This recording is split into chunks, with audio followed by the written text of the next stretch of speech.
Mga kapatid na taga-subaybay na aking programa, tayo po ay magpatuloy ngayon sa ating pag-aaral. Ang paksa ngayon na aking dadalhin sa inyo ay tungkol sa Antikristo. Ano ba ang Antikristo? Ang Antikristo, mga kapatid, ang kahulugan, antay kay Kristo. Sa salita, sa aral, ang ibig sabihin, tinututulan nila o hindi sila maniwala sa aral ng ating Panginoong Kristo.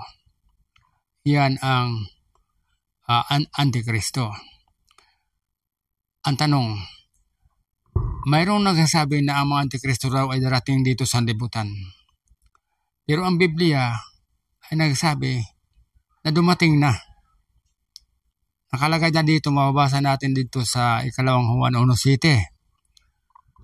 Sapagkat marami ang magsarating dito sa libutan na mga mandaraya at mga sinungaling na mga guro, at hindi sila nagpapahayag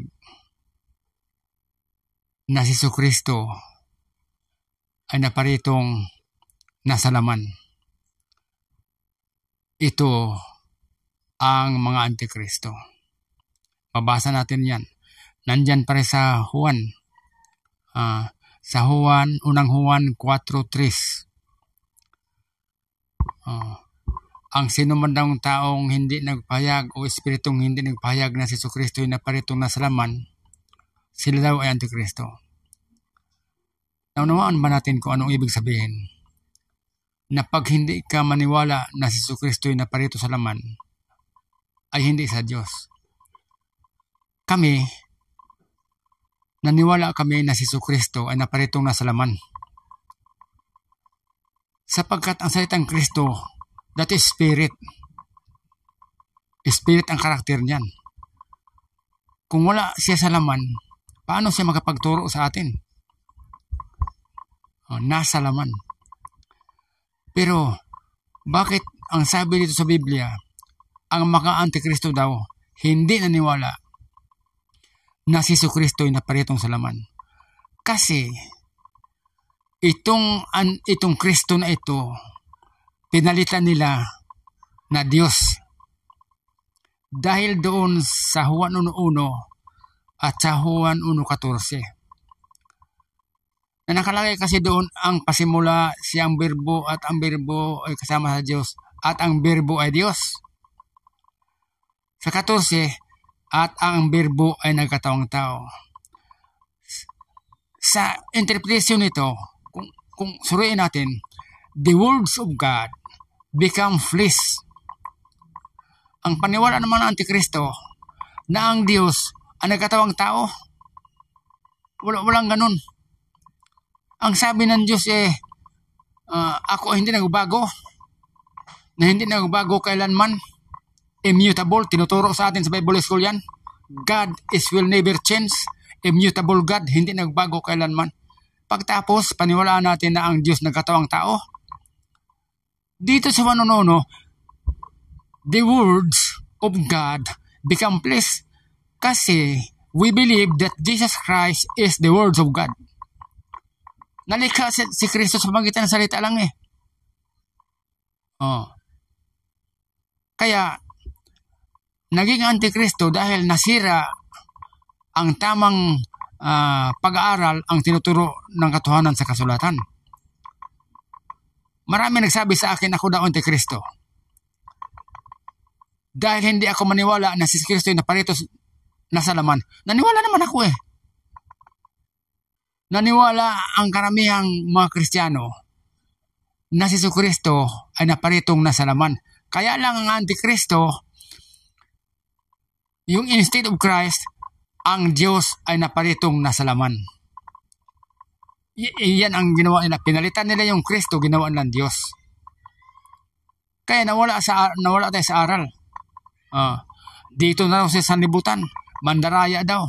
Ang paniwala pa naman ito, na si Jesus ay hindi siya ang Kristo. Basahin ko muli dito sa Una Juan 2:22. Nakalagay dyan eh. Ang bawat espiritong hindi nagpapahayag na si Jesus ay siyang Kristo, siya ang sinungaling. Sino ang sinungaling? Kundi yung hindi nagpapahayag na si Jesu Kristo ang naparitong nasa laman. Paniwala naman natin yan eh. Si Jesu Kristo ay naparitong nasa laman.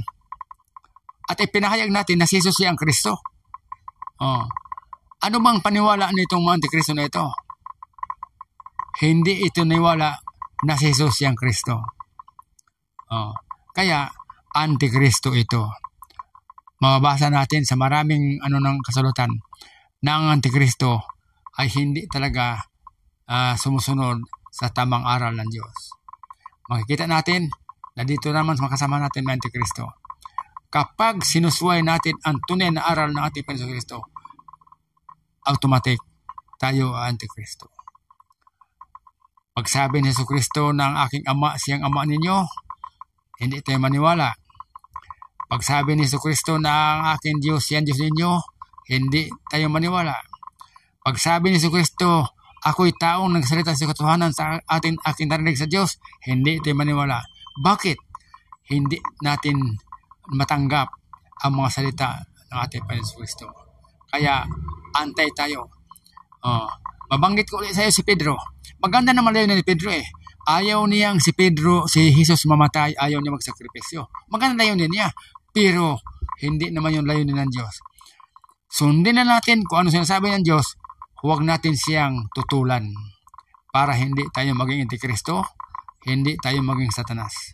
Kaya mga kapatid, ang antikristo, ang paniniwala nito, hindi ito naniniwala na si Jesus siyang Kristo. Banggitin ko muli, sino ang sinungaling? Yung hindi naniniwala na si Jesus siyang Kristo. Paniwalaan natin na si Jesus siyang Kristo sapagkat sinabi ni Jesus, maliban nung kayo magsimpalataya na ako ang Kristo, mga matay kayo sa inyong kasalanan. Maraming salamat sa inyo mga kapatid na pakinggan ninyo ang Antikristo. Ito, iba ang paniwala nito. Hindi biblical ito. Ang karamihan tindig nito, wala sa tindig ng mga apostol, wala sa salita ni Kristo. Panay ito supak. Tutol lahat palagi ito.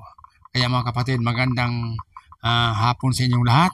Sana huwag kayong magsawang magsubaybay dito sa ating programa na malaman mo natin ang tunay na aral ng Diyos na ating nilipas-lipasan noong pang-araw.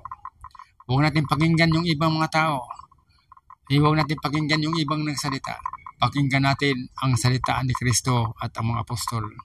Kasi yan ang salita ng Diyos dito ngayon sa ating salibutan. Banggitin ko uli sa Hebreo 1:1. Ang Diyos ay nagsalita sa atin noong unang araw sa pamagitan ng kanilang mga ninuno at mga propeta. Ngunit ngayon ang Diyos ay nagsalita sa atin sa pamagitan ng kanyang anak Jesu Kristo. Sa ating panahon, na ito tayo sa aral ng ating Jesu Kristo. Yan ang dahilan bakit si Jesu Kristo sinugo dito sa lupa. Dahil para mapagturo sa atin sa tamang aral para tayo maayos at makarating tayo sa kaharian ng langit. Maraming pong salamat. Magandang hapon sa inyong lahat.